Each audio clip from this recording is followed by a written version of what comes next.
Abra sua Bíblia comigo, por gentileza, no livro de Apocalipse, capítulo 1. Apocalipse, capítulo 1.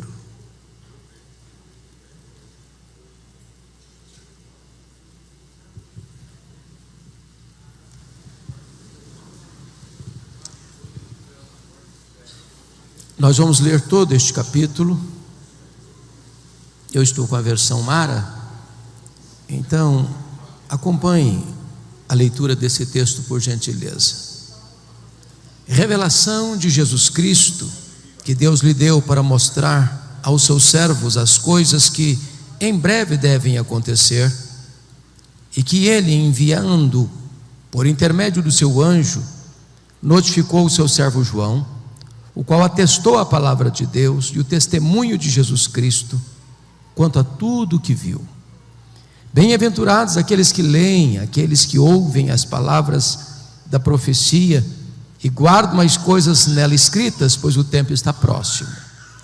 João, mais 7 igrejas que se encontram na Ásia, graça e paz a vós outros, da parte daquele que é, que era e que há de vir, da parte dos 7 espíritos que se acham diante do seu trono, e da parte de Jesus Cristo, a fiel testemunha, o primogênito dos mortos e o soberano dos reis da terra, aquele que nos ama e pelo seu sangue nos libertou dos nossos pecados e nos constituiu reino, sacerdotes para o seu Deus e Pai.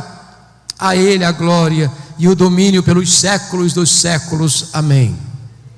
Eis que vem com as nuvens, e todo olho verá, até quantos o traspassaram, e todas as tribos da terra se lamentarão sobre ele, certamente. Amém. Eu sou o Alfa e o Ômega, diz o Senhor Deus, aquele que é, que era e que há de vir, o Todo-Poderoso. Eu, João, irmão vosso e companheiro na tribulação, no reino e na perseverança. Em Jesus achei-me na ilha chamada Patmos, por causa da palavra de Deus e do testemunho de Jesus. Achei-me espírito no dia do Senhor, e ouvi por detrás de mim grande voz como de trombeta, dizendo: o que vês, escreve em livro, e manda às 7 igrejas: Éfeso, Esmirna, Pérgamo, Tiatira, Sardes, Filadélfia e Laodiceia. Voltei-me para ver quem falava comigo, e voltado vi 7 candeeiros de ouro, e no meio dos candeeiros um semelhante a filho de homem, com vestes talares e cingido à altura do peito com uma cinta de ouro.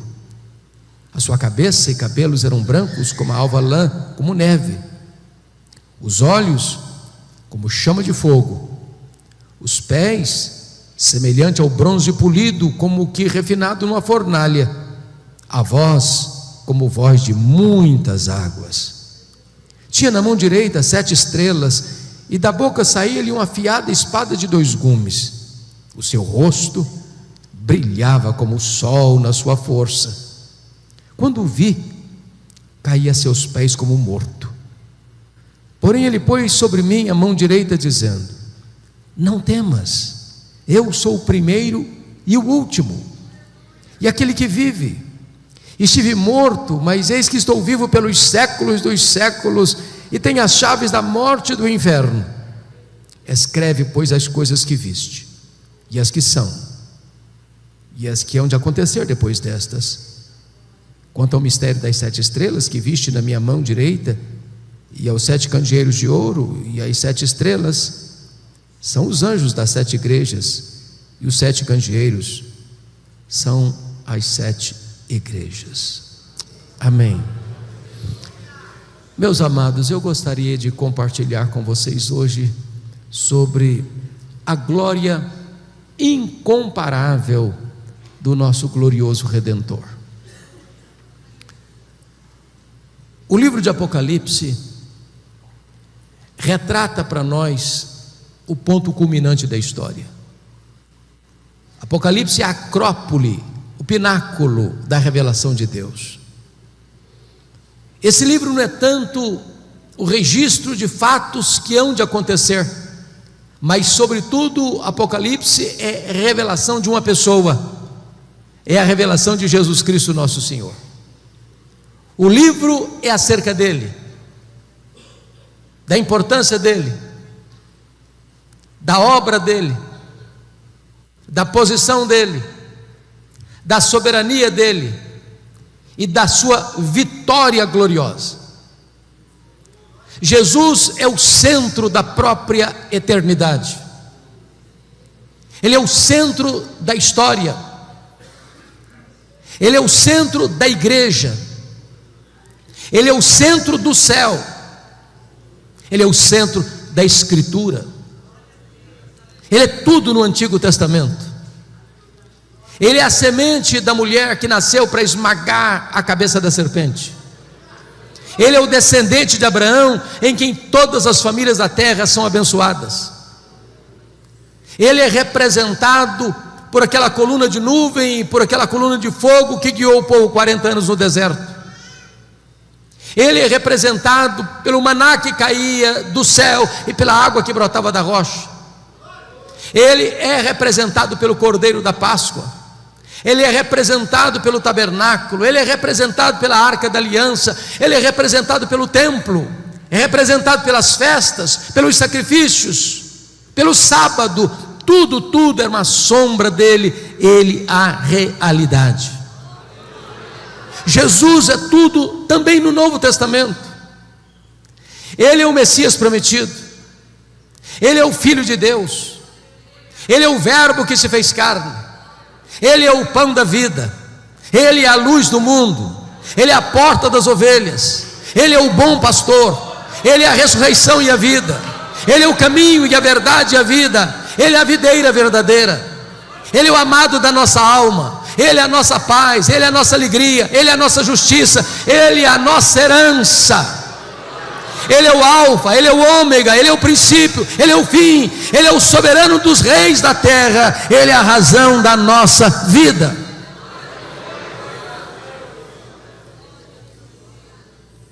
Este livro apresenta-nos a revelação de Jesus, porque não há nenhuma causa mais poderosa para fortalecer um obreiro, para encorajar uma igreja, do que a consciência de quem é Jesus e a importância de Jesus no nosso meio. Os dias eram sombrios, muito sombrios. Nero pôs fogo em Roma, Tito Flávio pôs fogo em Jerusalém, agora Domiciano está pondo fogo nos crentes. Os crentes estão sendo crucificados, queimados vivos, jogados às feras. A igreja está sendo massacrada. Os apóstolos todos já estavam mortos pelo viés do martírio. João era o último representante do colégio apostólico. Ele é pastor em Éfeso, já velho. Quando diz a Bíblia que ele é banido para esta colônia penal, para esta ilha vulcânica do mar Egeu, a ilha de Pátmos, na intenção do imperador Domiciano, é como se a última pá de cal estivesse sendo jogada sobre a igreja sofrida. Prenderam João naquela ilha vulcânica, naquela colônia penal, fecharam para ele todas as portas da terra. Mas quando os homens pensam que eles têm o controle, eles se equivocam, porque os homens maus deste mundo podem prender os crentes, podem banir os crentes, podem torturar os crentes, podem matar os crentes, podem fechar para eles todas as portas da terra, mas os homens deste mundo não podem fechar a porta do céu. Porque quando todas as portas foram fechadas para João na terra, o Senhor abriu-lhe uma porta no céu e disse: sobe para aqui, e eu te mostrarei as coisas, não que talvez aconteçam, não as coisas que podem acontecer, eu te mostrarei as coisas que devem acontecer. E quando João sobe, ele vê um trono, e alguém é sentado no trono. Ele nem ousa descrever quem está sentado no trono, a não ser compará-lo com a beleza e o brilho das pedras preciosas. E ele vê na mão deste que está sentado no trono um livro de todo selado, com 7 selos, por dentro e por fora. E a Bíblia relata que uma pergunta ecoa no céu, na terra e debaixo da terra: quem é digno de abrir o livro e desatar-lhe os selos? E diz a Escritura que ninguém foi encontrado digno. E João começa a chorar, porque parece que a história está à deriva. Quando ele está rendido às lágrimas, ele escuta uma voz: não chores, João, eis que o leão da tribo de Judá, a raiz de Davi, venceu para abrir o livro e desatar-lhe os selos.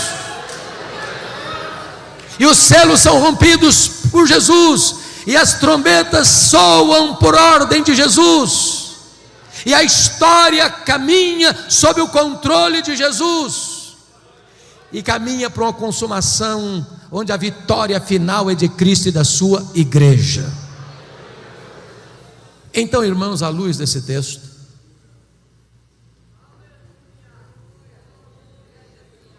eu gostaria de trazer 3 verdades para a nossa reflexão e ensino nesta noite.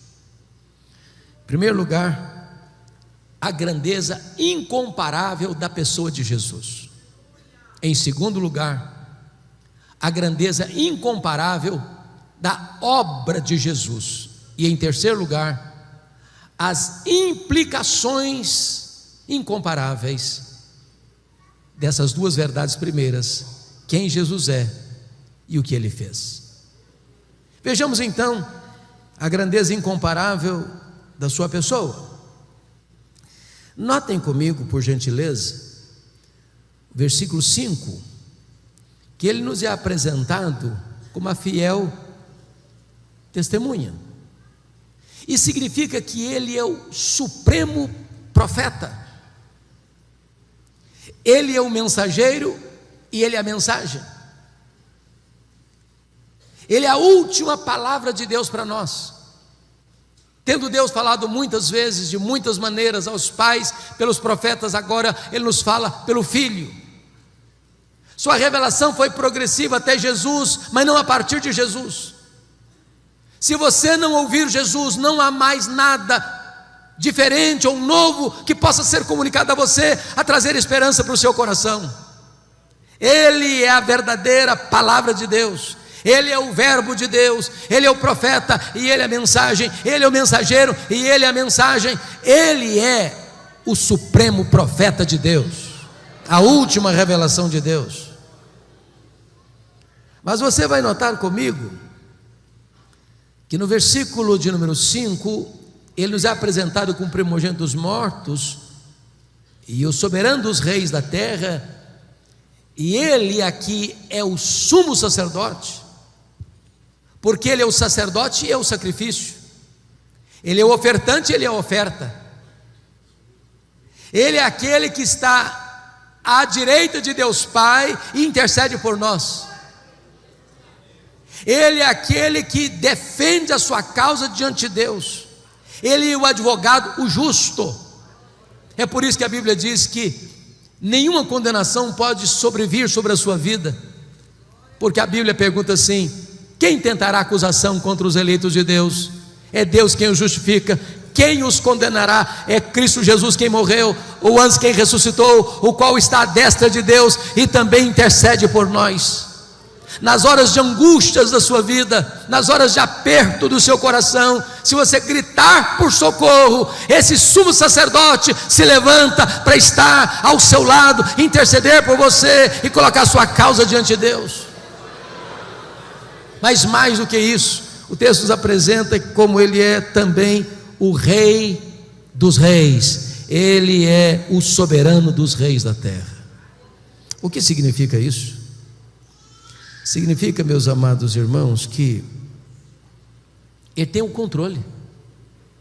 Você vê hoje as nações confusas, as guerras, as ameaças de um conflito armado ou de uma guerra nuclear, e os homens passam a ideia de que eles é que têm as rédeas nas mãos, o controle nas mãos, eles que podem apertar um botão aqui, outro ali, outro acolá, para explodir o planeta.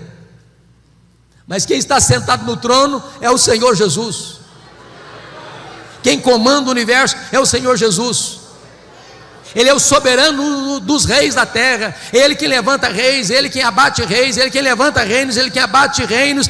Ele controla o universo, Ele dirige a história, Ele governa a igreja e Ele conduz a história para uma consumação final. Ele é o Rei dos reis. Mas notem vocês comigo no verso 13, que quando João volta para ver quem falava com ele, ele vê 7 candeeiros, e no meio dos candeeiros um semelhante a filho de homem. Ele é o profeta, ele é o sacerdote, ele é o rei, e ele é onipresente, porque ele está no meio das igrejas, aqui no Brasil, lá no Japão, lá na América, lá na África, lá na Ásia, ao mesmo tempo. Não há nenhum crente reunido nesse horário, em qualquer lugar do mundo, onde a promessa não se cumpra. Onde tiver 2 ou 3 reunidos em meu nome, ali eu estarei no meio deles. Ele está aqui hoje, e é porque Ele está aqui hoje que você e eu viemos para cá. Ele é a razão dessa igreja existir. Ele é o conteúdo que essa igreja tem pregado há décadas nessa cidade. Ele é a nossa esperança, Ele é a razão da nossa vida, Ele é o amado da nossa alma. E Ele está aqui nesta noite para nos sondar, para nos exortar, para nos corrigir, para nos consolar, para nos fazer promessas. Agora notem comigo, amados, que quando João vai descrevê-lo, além de descrever a sua onipresença, ele vai descrever também que ele é eterno. Confira comigo o versículo 14: a sua cabeça e cabelos eram brancos como a alva lã, como neve. Significa que ele é eterno, ele é o Pai da eternidade, ele preexiste ao tempo, ele preexiste à história, ele preexiste ao princípio. Antes que houvesse mundo, ele já existia. Ele não deriva a sua glória da criação. Se Ele não tivesse criado os céus e a terra, Ele era completo em si mesmo, satisfeito em si mesmo, perfeito em si mesmo. Ele é eterno. O tempo não o colhe de surpresa. A história que vem e que consumará não fecha a sua compreensão do tempo, porque Ele está para além do tempo, Ele é eterno. Ele não é pego de surpresa. Ele não está lá no céu esfregando as mãos, ansioso, sem saber o que vai fazer diante dessa conjuntura atual. Mas notem mais, versículo 14: Ele não apenas é onipresente, Ele não apenas é eterno. Versículo 14 diz que Ele é também onisciente. Os seus olhos são como chama de fogo. Ele tudo sabe, Ele a tudo vê, Ele a todos sonda. É por isso que Ele se dirige às igrejas da Ásia, e para 5 delas Ele diz: eu conheço as tuas obras. É por isso que Ele disse à igreja de Pérgamo: eu conheço o lugar onde tu habitas, onde está o trono de Satanás. É por isso que Ele diz à igreja de Esmirna: eu conheço a tua tribulação e a tua pobreza. Ele conhece o seu futuro, Ele conhece o seu passado, Ele conhece o seu presente, Ele sabe quem é você, Ele sabe o que você pensa, Ele sabe o que você fala, Ele sabe o que você faz, Ele sabe o que você pensa. Nada pode ficar oculto aos olhos daquele que tem, às vistas daquele que tem os olhos como chamas de fogo. Ele é onisciente. Mas veja comigo, versículo 15: os pés semelhante a bronze polido, como que refinado numa fornalha. O que significa isso? Significa que ele é onipotente. Essa é uma figura de linguagem para dizer que se os seus pés são como bronze polido, como que refinado numa fornalha, ninguém resiste ao seu poder. Na linguagem do profeta Daniel, capítulo 2, que é uma das figuras mais incríveis da Bíblia, daquele sonho de Nabucodonosor, daquela grande estátua, cabeça de ouro, braços de prata, peitoral de prata, tronco de bronze, e as pernas de ferro, e os dedos de ferro e barro, representando os grandes impérios do mundo na época, a Babilônia, o Império Medo-Persa, o Império Grego e o Império Romano. Diz que uma pedra não lavrada por mãos bate nos pés da estátua, e toda a estátua vira pó, e essa pedra preenche todo o mundo. Sabe o que significa isso, meus irmãos? A Bíblia diz que quando Jesus voltar, Ele vai colocar todos os seus inimigos debaixo dos seus pés. Ele é vencedor. Aqueles que blasfemam dele, aqueles que negam a sua existência, aqueles que hoje zombam e escarnecem da nossa fé, aqueles que proíbem que o seu nome seja proclamado, que a sua palavra seja lida, terão que enfrentá-lo para serem derrotados por ele. E diz a Bíblia que ele vai lançar no lago do fogo o anticristo, o falso profeta, o diabo, a morte, o inferno e todos aqueles cujos nomes não estão escritos no livro da vida. E então ele entrará para a sala das bodas, para uma festa que não vai terminar nunca mais, para reinar com a sua igreja, e os seus inimigos serão completamente destruídos, porque ele é onipotente. Entendamos isso, irmãos. Ninguém pode prevalecer contra Jesus. Quando você vê o ímpio hoje estufando o peito e arrogantemente insurgindo-se contra Jesus, Jesus está dando corda, está dando corda, está dando corda. Na hora que a corda puxar, o ímpio não tem amparo nenhum. Naquele grande dia, diz Apocalipse capítulo 6, versículos 12 a 17, que esses poderosos do mundo vão estar desesperados, clamando até com vontade de morrer, mas a morte vai fugir deles, porque eles terão que encarar o Rei dos Reis, o Senhor dos Senhores, o reto juiz, vencedor em todas as batalhas. Eu pergunto a vocês: onde estão os reinos deste mundo com tanto poder? Onde está a Babilônia hoje? Onde está o Império Assírio hoje? Onde está o Império Medo-Persa hoje? Onde está o Império Grego hoje? Onde está o Império Romano hoje? Onde são os poderosos deste século? Eles virão pó, mas Jesus continua no trono, Rei dos Reis, Senhor dos Senhores.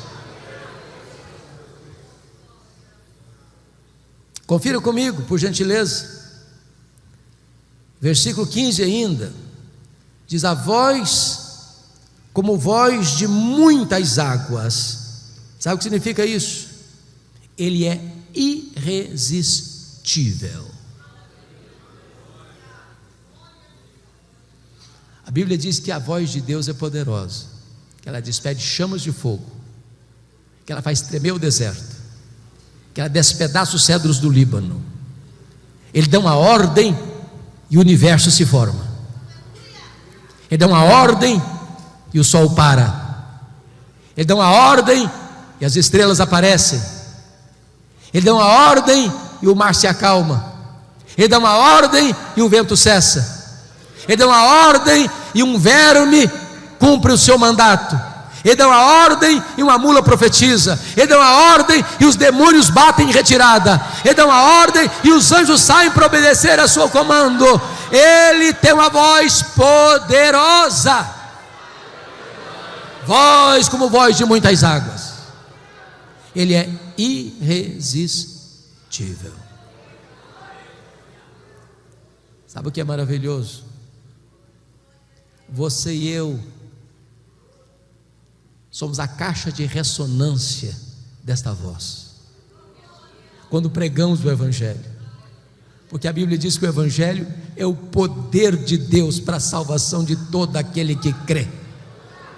O coração mais duro é quebrado pelo martelo da palavra de Deus. Pregue esta palavra, proclame esta palavra, porque não é palavra de homem, é a palavra do Deus vivo, a palavra onipotente de Jesus. Confira comigo, por gentileza, agora, versículo 17.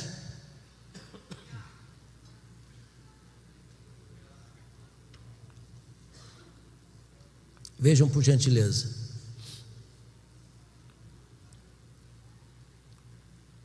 Versículo de número 17. Versículo 16 ainda. O 16 ainda, no finalzinho. Diz o versículo 16: na sua mão tinha na sua mão direita 7 estrelas, e da sua boca saía-lhe uma afiada espada de 2 gumes.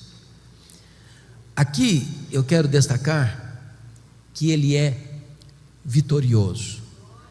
Se vocês lerem com atenção, vão perceber que no grande dia final, na batalha final, não acontecerá lá uma batalha de conflagração de carros, tanques de guerra.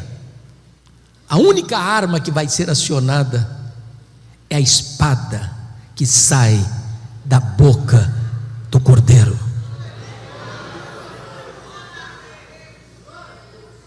O Senhor não precisa de recursos humanos, de armas humanas para triunfar.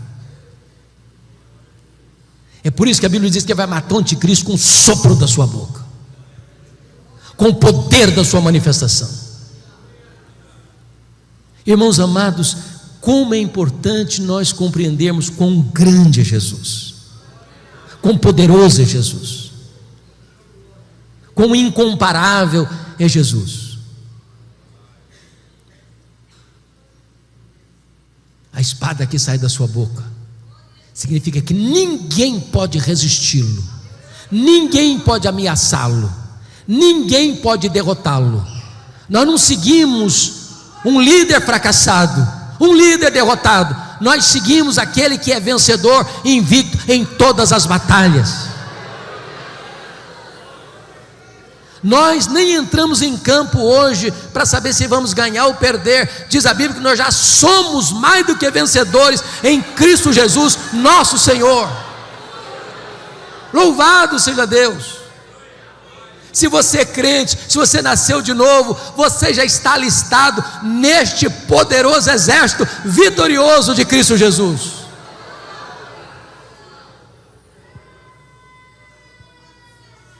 Mas notem comigo, o versículo 16 ainda diz: o seu rosto brilhava como o sol na sua força. Oh, meus amados irmãos, aqui ele é o Cristo glorioso. Eu acho isso maravilhoso, sabe por quê? Porque a visão que João tem agora não é mais daquele Cristo do Getsêmani, sangrando, coberto de lágrimas, prostrado com o rosto no chão. A visão que João tem agora não é daquele Cristo cuspido e esbordoado do sinédrio judaico. A visão que João tem agora não é daquele Cristo espancado e vilipendiado do pretório romano. A visão que João tem agora não é daquele Cristo exangue que caminha trôpego debaixo do lenho maldito, pelas ruas apinhadas de uma cidade ensandecida. A visão que João tem agora daquele Cristo suspenso entre a terra e os céus, pregado naquele lenho maldito, não. Ele tem a visão do Cristo vitorioso. O seu rosto brilha como o sol na sua força. E notem que João era o discípulo mais próximo de Jesus, mas ele está diante da glória do Cordeiro, do Cristo vencedor, do Cristo vitorioso. Mas, finalmente, examinando o primeiro ponto, a grandeza incomparável da pessoa de Jesus, confira comigo, por favor, versículos 17 e 18. Quando o vi, caí a seus pés como morto. Porém ele pôs sobre mim a mão direita, dizendo: não tenhas medo, eu sou o primeiro e o último, e aquele que vive. Estive morto, mas eis que estou vivo pelos séculos dos séculos, e tenho as chaves da morte e do inferno. Primeiramente, ele aqui é conquistador. Ele entrou nas entranhas da morte, ele arrancou o aguilhão da morte, ele matou a morte, ele inaugurou a imortalidade e ressurgiu vitoriosamente. Agora ele é a ressurreição e a vida. Ele conquistou a morte, ele matou a morte, e agora você e eu podemos dizer para a morte: onde está a morte, a tua vitória? Onde está a morte, o teu aguilhão? Tragada foi a morte pela vitória. Agora morrer para o crente não é um desastre mais. Para mim o viver é Cristo e o morrer é lucro. Para mim morrer é deixar o corpo e habitar com o Senhor. Para mim morrer é deixar aqui este corpo e habitar com o Senhor, o que é incomparavelmente melhor. Mas ele não é apenas o conquistador, finalmente ele é o restaurador. João está prostrado como um morto. Ele diz: ô João, não fica com medo não, eu sou o primeiro, eu sou o último, João, eu sou o alfa, eu sou o ômega.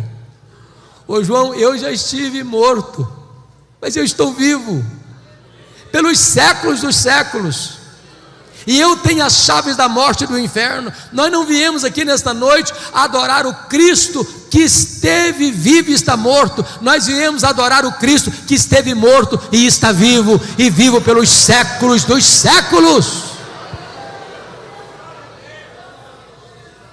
Esta é a grandeza incomparável da pessoa de Jesus.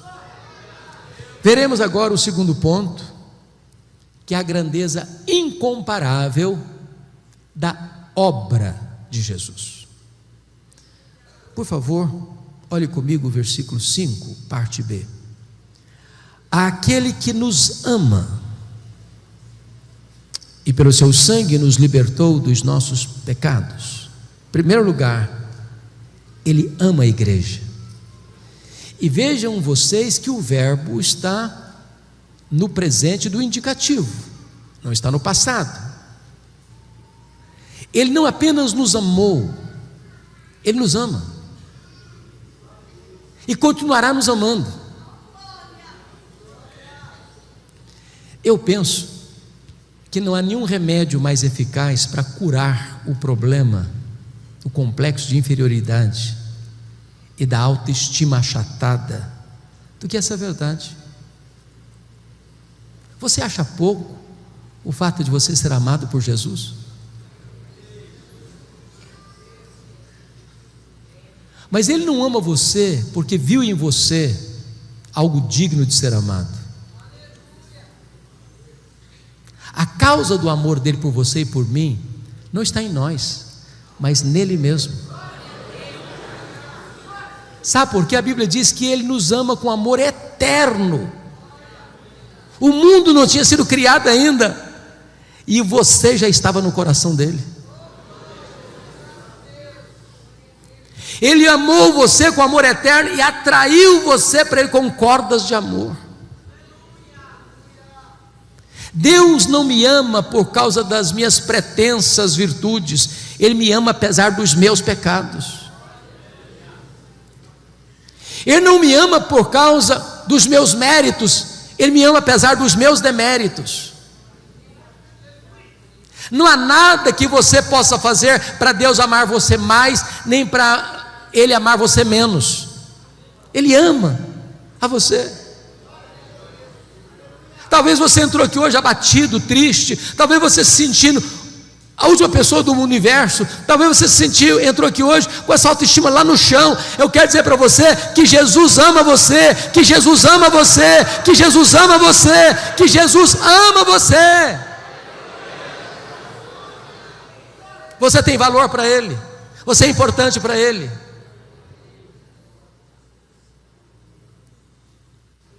A segunda verdade que está aqui, notem comigo, por gentileza, verso 5 ainda, está escrito o seguinte: e nos libertou, e pelo seu sangue nos libertou dos nossos pecados. Agora note que o verbo não está no presente mais, está no passado. Sabe o que significa isso? A redenção que Ele deu para você é perfeita, é completa, é eficaz. Você não está meio salvo, você está salvo. Ele não deu para você meia vida eterna, Ele deu para você vida eterna.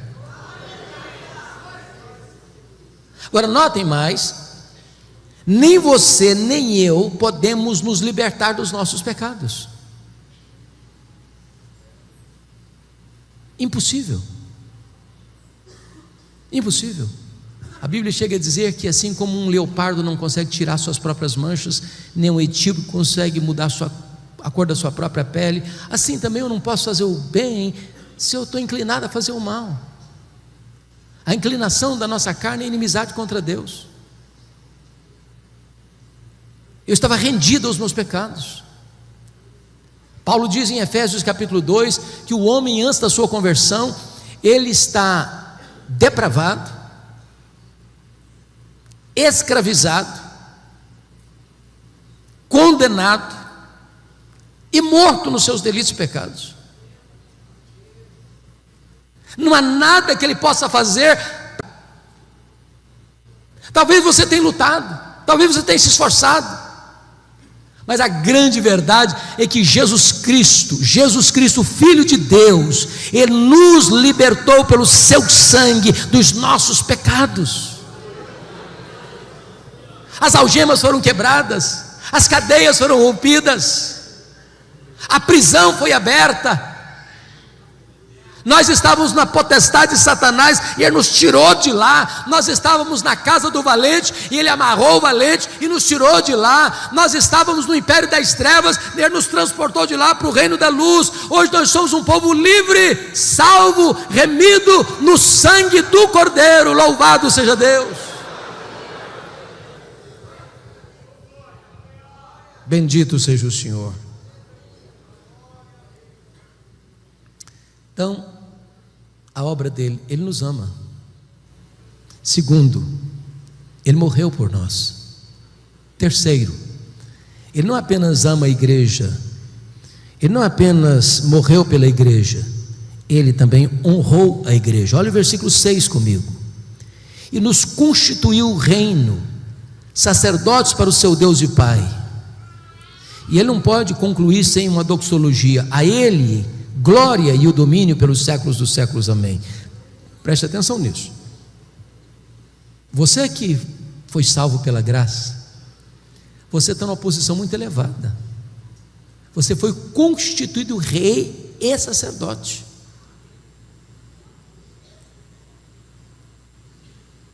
Talvez você aspire a algumas posições que algumas pessoas ocupam neste mundo, pois eu posso lhe garantir que a posição mais honrosa que o mundo possa oferecer não é nada em comparação ao que você já tem. Você é rei e sacerdote. Significa que agora você tem livre acesso à presença de Deus. Você não precisa de um intermediário mais para você falar com Deus. O véu já está rasgado de cima a baixo. O novo e vivo caminho já foi aberto e franqueado para você. Eu estou estudando, pastor Samuel, o livro de Esther, e é curioso que na história lá de Esther, o rei Assuero, conhecido por Xerxes I, ninguém podia entrar lá na sala do trono dele sem ser convidado, nem a rainha. Se uma pessoa entrasse sem ser convidado, ele podia matar a pessoa, dar uma ordem sumária para a pessoa ser executada. Eu quero dizer para você que o Rei dos Reis está franqueando para você a sala do trono. Você pode entrar a hora que você quiser, de onde você estiver, como você estiver, e Ele vai acolher você, Ele vai receber você, Ele vai abraçar você, Ele vai dar as boas-vindas a você, porque agora você tem livre acesso à presença de Deus.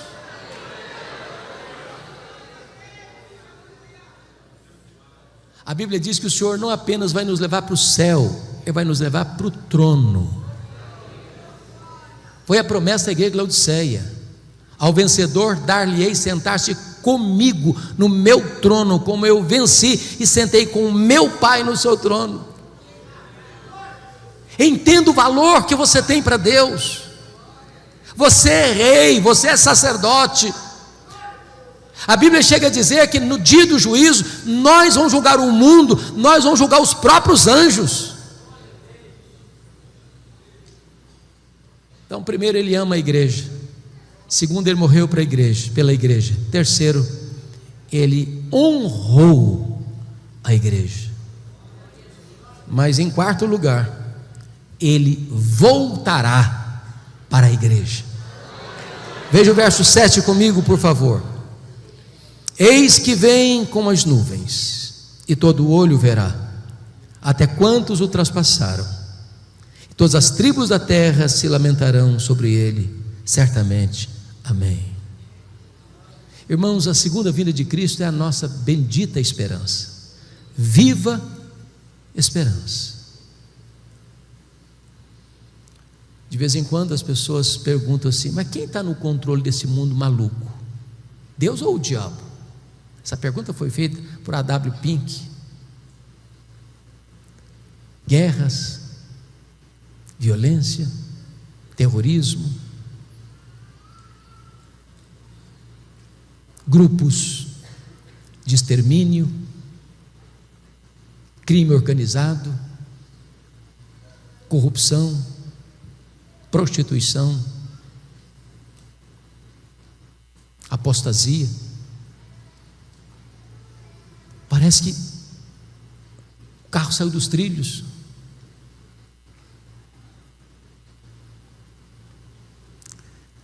Mas eu quero dizer para você que a história não é um caminhão sem freio ladeira abaixo. O Senhor Jesus está no controle. E Ele não nos deixou enganados sobre o que haveria de acontecer. Ele já nos deu as pistas, já nos deu os sinais. E quando os homens acharem que eles estão no controle, ou que o mal está prevalecendo, Ele voltará e colocará todos os inimigos debaixo dos seus pés, e reinará supremo para sempre e sempre e sempre. A pergunta, irmãos, é como Ele voltará? E a Bíblia responde: Ele voltará pessoalmente. Pessoalmente. Ele não vai mandar um embaixador, não. Ele mesmo virá.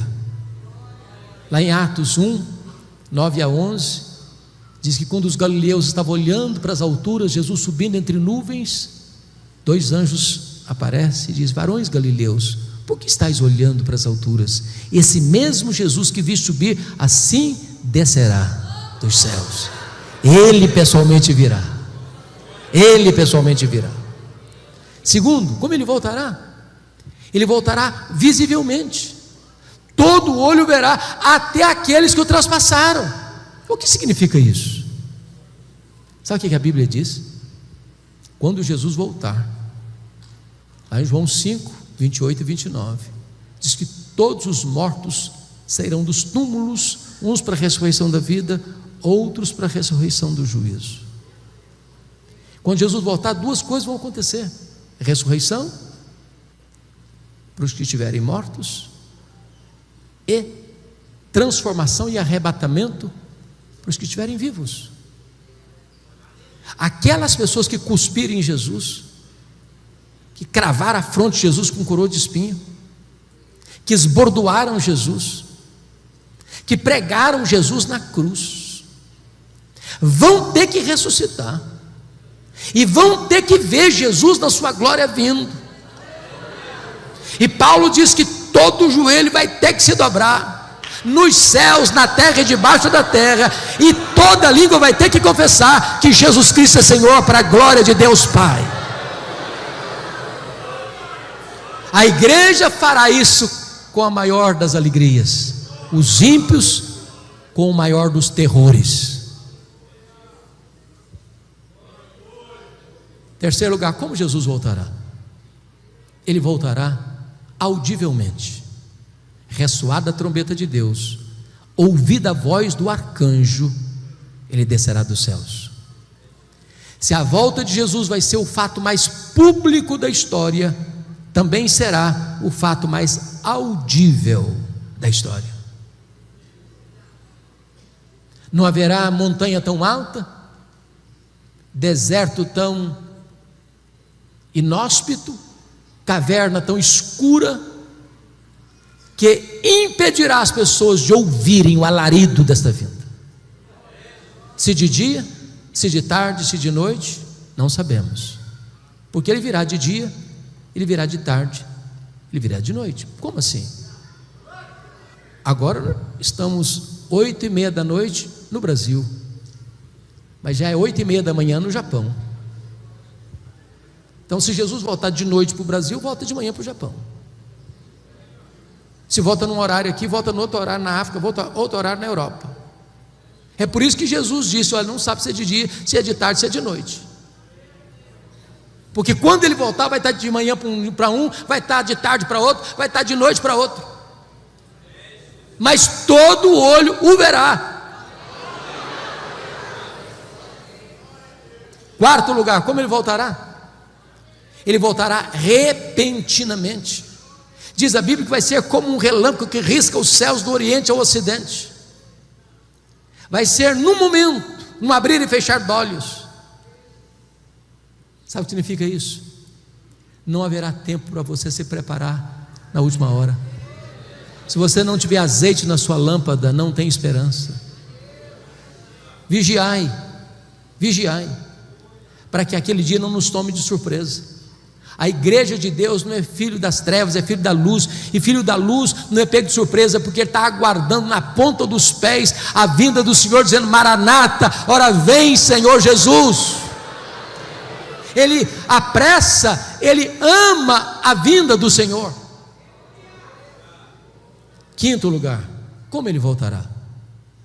Ele voltará inesperadamente. Vai ser como ladrão que não manda um WhatsApp para você dizendo: tal dia, tal hora, eu chego na sua casa, prepara um cafezinho, um pão de queijo. Sabe o que significa isso, irmãos? A segunda vinda de Jesus não será um dia óbvio. Notem vocês que todas as pessoas que tentaram marcar a segunda vinda de Jesus, me perdoe da expressão, deram com os burros na água. Aquele dia da economia do Pai vai ser de surpresa. Talvez um dia comum, que se levanta para levar filho na escola, ou para ir para o trabalho, para fazer uma viagem, ou para ficar em casa. Quando as pessoas não perceberem, ele virá. Como Jesus voltará? Sexto lugar, ele voltará inescapavelmente. Diz 2 Tessalonicenses que vai ser como uma mulher grávida que está para dar à luz. Ou seja, uma mulher não está meio grávida, ela está grávida. E se ela está grávida, ela vai dar à luz. Em outras palavras, nenhuma corte humana, por mais egrégia que ela seja, pode mudar ou cancelar a segunda vinda de Cristo. Ele voltará, querendo os homens ou não, acreditando os homens ou não, desejando os homens ou não, Ele voltará, inescapavelmente. Mas em sétimo lugar e último lugar, Ele voltará vitoriosamente, gloriosamente, gloriosamente. Diz a Bíblia que ele não vem mais humilde, montado num jumentinho, numa linguagem bíblica da época, ele vem montado num cavalo, colocando na sua coxa Rei dos Reis e Senhor dos Senhores. Ele virá em grande glória, as nuvens serão, meus amados irmãos, a sua carruagem, os anjos a sua escolta, o arcanjo o seu arauto, e os santos o seu glorioso cortejo, e ele virá com muito poder e glória. Louvado seja o Senhor.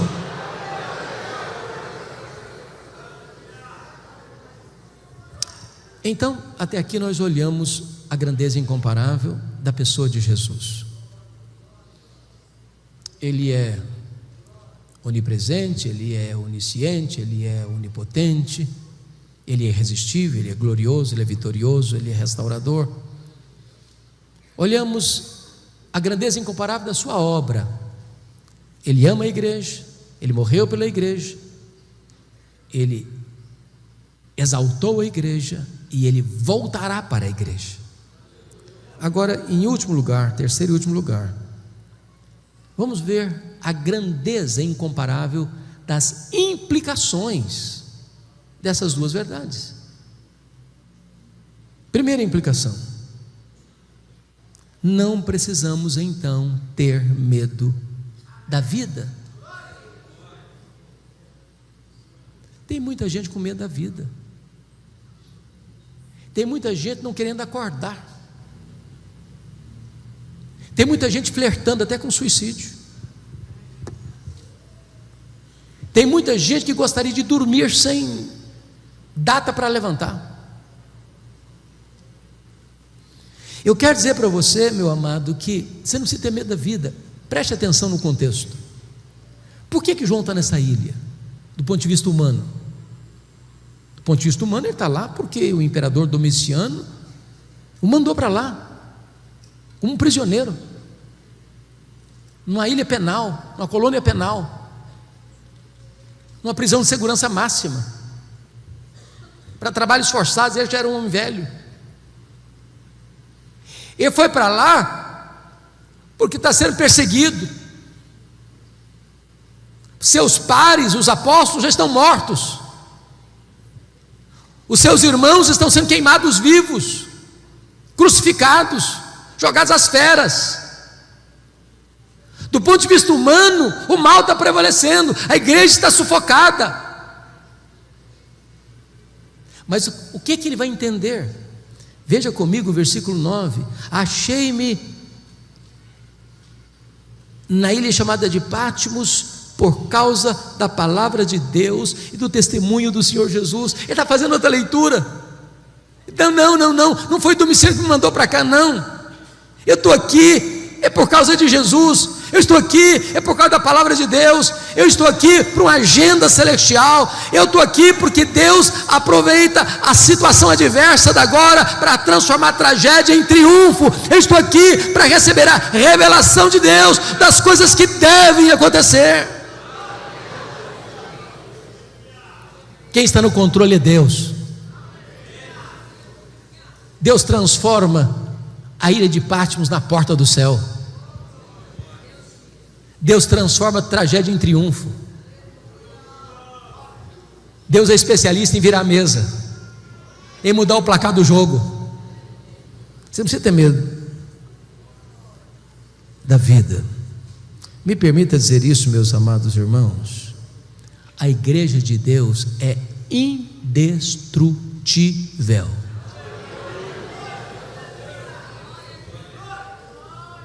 Quando eu digo que a igreja de Deus é indestrutível, eu não estou afirmando que a igreja de Deus não possa ser perseguida. Eu não estou afirmando que a igreja de Deus não possa sofrer sanções penais. Eu não estou dizendo que a igreja não possa sofrer martírio. Apocalipse capítulo 12, versículo 11 diz que a igreja vence o diabo com a palavra do testemunho e com o sangue do Cordeiro. Testemunha aqui é martiria. Ou seja, quando o perseguidor vem e prende um crente, maltrata um crente, e põe o crente contra a parede, diz: ou você nega Jesus, ou eu te prendo, eu te bato, eu te mato. E o crente diz: eu prefiro morrer do que negar o meu Senhor. Ele morre, mas com a sua morte ele vence. Ele é mais do que vencedor. Ninguém pode derrotar a igreja do Deus vivo. Você precisa ter medo da vida, porque a Bíblia diz que Jesus está vivo pelos séculos dos séculos. Segundo lugar, segunda implicação: em virtude de quem Jesus é e do que Ele fez, não precisamos ter medo da morte.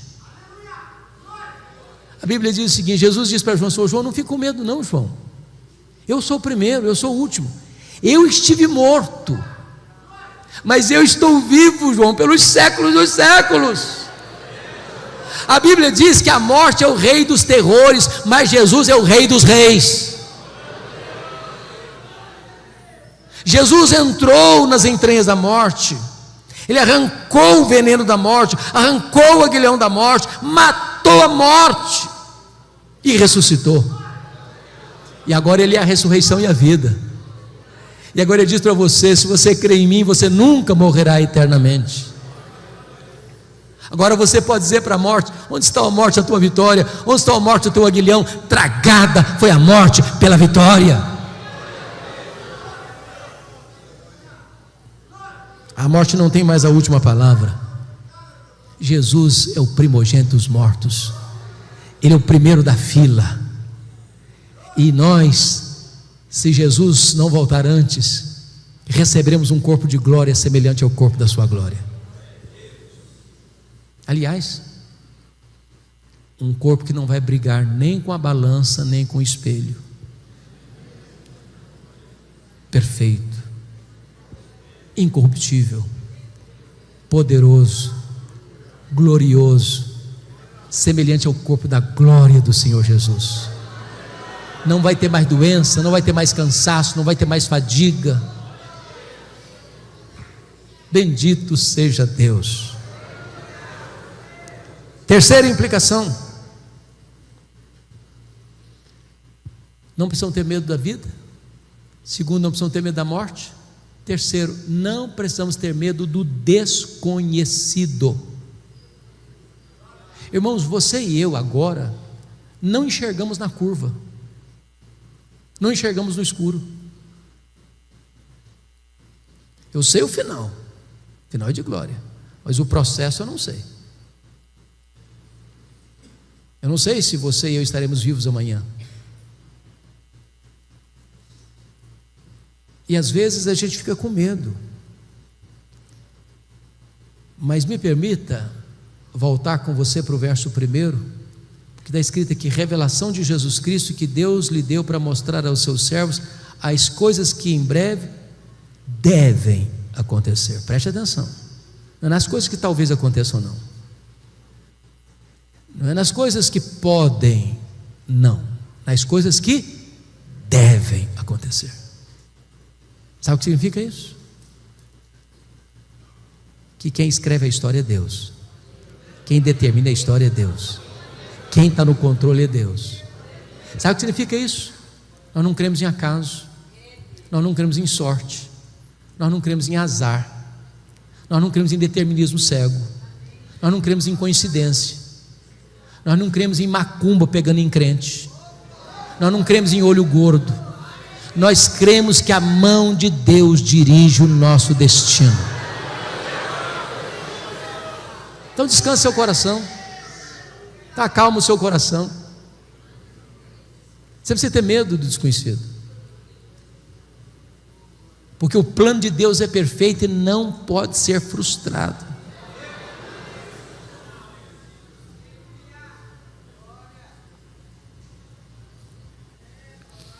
O que eu acho precioso nesse livro é que João, na hora mais crítica da sua vida, é convocado a subir, porque não é a terra que explica o céu, é o céu que explica a terra. O entendimento dos dramas da história não emanam da própria terra, não procede dos próprios homens, mas vem de cima, vem do céu, vem de Deus, vem do alto. E quando João sobe, o que ele vê é um trono, e quem está sentado no trono é quem governa. E ele vê o Cordeiro, que é o leão da tribo de Judá, a raiz de Davi, que está com um livro na mão, venceu para abrir o livro. E o que é abrir o livro, irmão? O livro é o livro da história, dos acontecimentos. E quando você vê a abertura dos selos, o que é a abertura dos selos? É o mundo perseguindo a igreja. Isso não pegou Deus de surpresa, não. Isso não pegou Jesus de surpresa, não. Foi Ele que estabeleceu essa agenda. Aí depois dos selos, as trombetas soam. O que são as trombetas? São o juízo parcial de Deus ao mundo que persegue a igreja. E quando as trombetas tocam, elas alcançam o quê? A terra, o mar, os rios, os astros, os homens. Você já parou para pensar ou interpretar os fenômenos da natureza? Os tsunamis, os maremotos? Você já parou para pensar nos terremotos, nos abalos sísmicos? Você já parou para pensar nas pandemias da vida que atingem a terra e os homens?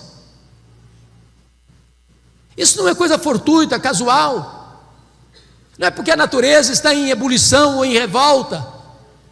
São trombetas de Deus, chamando os homens ao arrependimento, dando a eles mais uma chance se voltarem para Deus.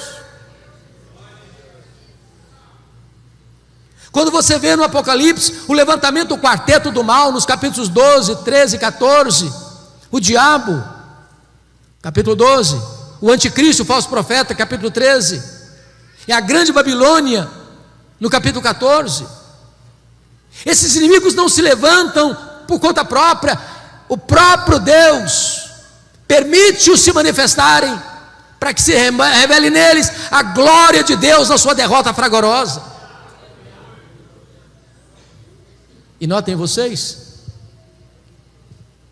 que o diabo, como coordenador desta orquestra maligna, você vê o anticristo trazendo perseguição, você vê o falso profeta trazendo heresia, e você vê a grande Babilônia trazendo prostituição. Não são essas coisas que estão movendo o mundo hoje? Mas o Senhor vai pôr fim a toda esta corrente de maldade, porque quando as taças da ira de Deus são derramadas, capítulos 15 e 16, agora não tem mais juízo misturado com a misericórdia, agora a cólera de Deus chegou o grande dia do juízo. O que você vai ver em seguida? Capítulos 17, 18 e 19, a queda do quarteto do mal. 17 e 18, a queda da Babilônia. 19, a queda do anticristo, do falso profeta. Capítulo 20, a queda do diabo. No capítulo 20 ainda, a queda de quem mais? Da morte, do inferno, dos ímpios. E como é que o livro termina? O livro termina com a vitória retumbante, completa, final, cabal de Cristo e da sua igreja. Então você não precisa ter medo do desconhecido, porque o desconhecido é para nós, mas para Deus já está tudo decidido, controlado, resolvido. A vitória é de Cristo e da sua igreja.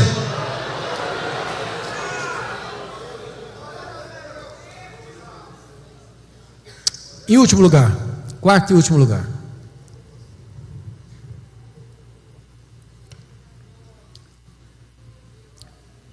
Porque Jesus é quem Ele é, e porque Ele fez o que Ele fez, então você e eu não precisamos ter medo da eternidade. Como é que será? Como é que vai ser? As pessoas têm tantas curiosidades. Vamos nos conhecer? Como é que vai ser o nosso corpo? Como é que nós vamos morar lá? Como vão ser os relacionamentos lá? Quanto tempo vai durar? E nem tempo vai ser, porque o tempo você marca com segundos, minutos, horas, dias, semanas, meses, anos, décadas, séculos, milênios. A eternidade não termina nunca.